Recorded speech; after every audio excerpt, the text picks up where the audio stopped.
In this video we're talking about history's most unlikely doppelgangers. On one hand, Benito Mussolini, Italian dictator, father of fascism, a man whose jawline looked carved from angry Parmesan. On the other, Donald Trump, real estate mogul, reality TV star, and, well, you know the rest. At first glance they seem worlds apart. One ruled with an iron fist, the other with an ironclad prenuptial agreement. But look closer, and the similarities are unsettling. Both loved massive rallies, branding, and had egos that needed their own zip code. So, is Trump a modern Mussolini, or is that an insult to Mussolini? Tonight, we put these two titans under the historical microscope. Let's begin. Let's start with spectacle. Mussolini was the original master of the political rally, orchestrating nationalist symphonies from his Roman balcony. His propaganda machine was relentless, his face everywhere, his slogans simple and familiar, "Make Italy great again." He built a cult of personality so powerful, people cheered for policies against their own interests. Fast forward, Trump took that playbook, ran it through a gold-plated photocopier and branded it MAGA. The MAGA rally is the spiritual successor to Mussolini's Piazza spectacle, adoring crowds, chanting us versus them rhetoric, and a leader feeding off the energy. Mussolini's followers wore black shirts, Trump's wear red hats. Trump's branding was brutally effective. The MAGA hat became a cultural symbol, a political statement, and a marketing goldmine. He didn't need state newspapers. He had Twitter, a 24/7 propaganda fire hose.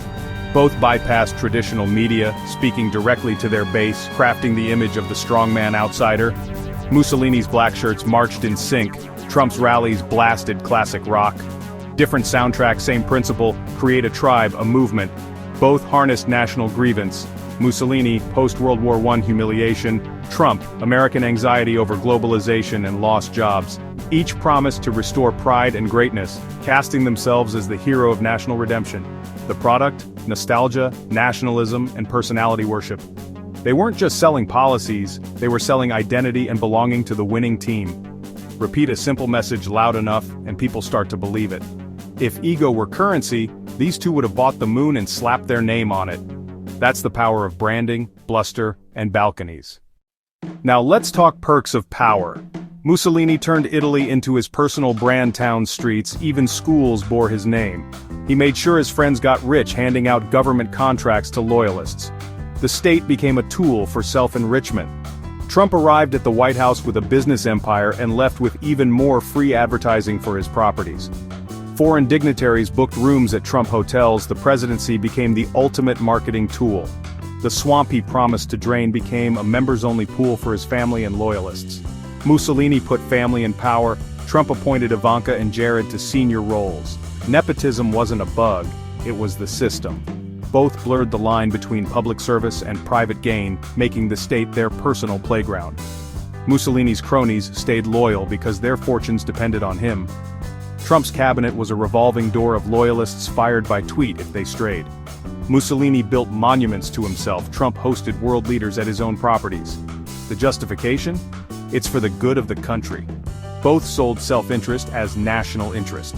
Why drain the swamp when you can rebrand it as a luxury water feature? Ultimately, both saw the state as their company, their stage, their kingdom.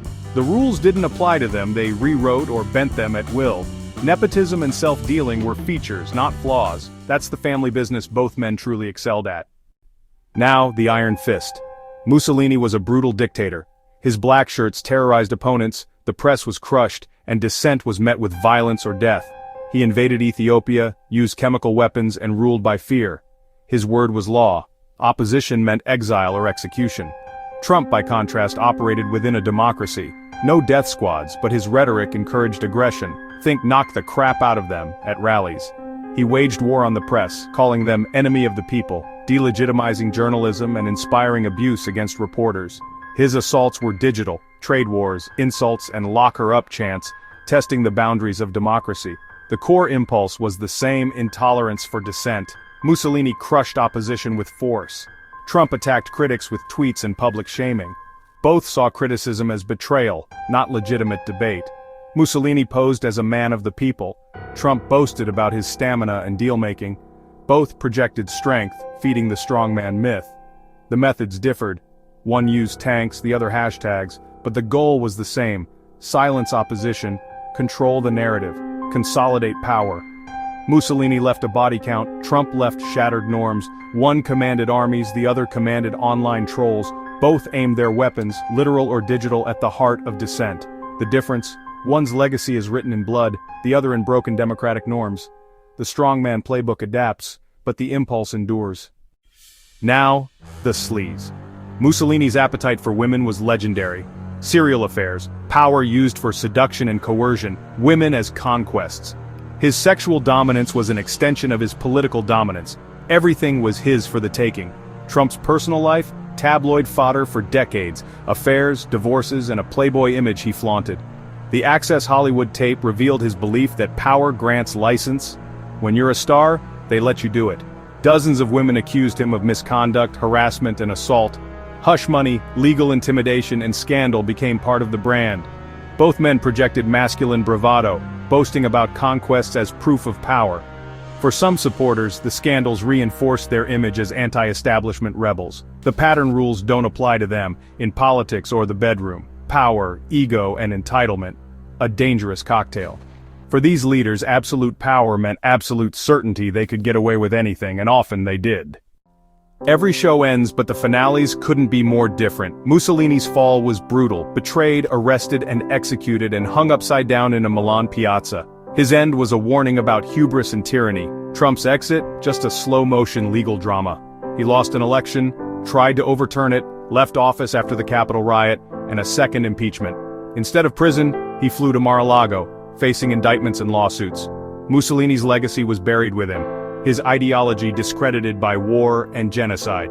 Trump's legacy is still unfolding. He remains a powerful political force, a potential candidate, and a constant presence. One system ended with revolutionary violence, the other with legal and political process. Mussolini's overconfidence led to a gas station girder, Trump's to depositions in courtrooms. Mussolini's story ended with a full stop. Trump's is a series of ellipses. One became a symbol of defeated tyranny, the other a reality show that just won't end. The contrast is stark, a tragic opera versus a never-ending political drama. The lesson? How systems handle strongmen shapes their legacies. One was erased, the other keeps tweeting. That's the difference between history's final act and a show that just got renewed. So, what's the verdict? Trump versus Mussolini. How close is the comparison? The parallels are real.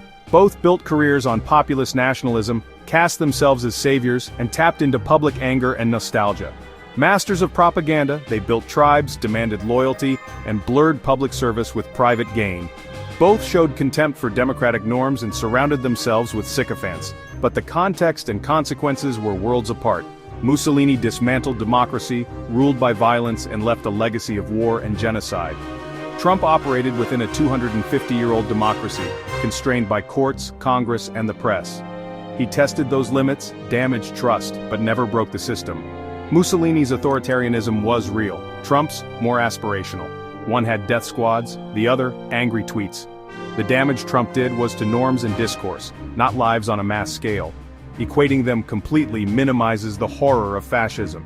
Mussolini Lite is catchy, but risks overstating Trump's effectiveness and downplaying fascist violence. Mussolini became a dictator, Trump did not. The real lesson: democracy is fragile, and the language of authoritarianism echoes across time. The slide from spectacle to tyranny is always a risk, if we're not vigilant. So there you have it, a tale of two strongmen united by ego and spectacle, divided by history and consequence. The parallels are warnings, the differences, reminders to be precise about the threats we face. One was a tragedy written in blood, the other, a political drama still unfolding. Is Trump just Mussolini Light, or does that comparison give him too much credit? We've given you the history, the context, and the sarcasm. Now it's your turn. Let us know what you think in the comments, and don't forget to subscribe. We'll see you next time.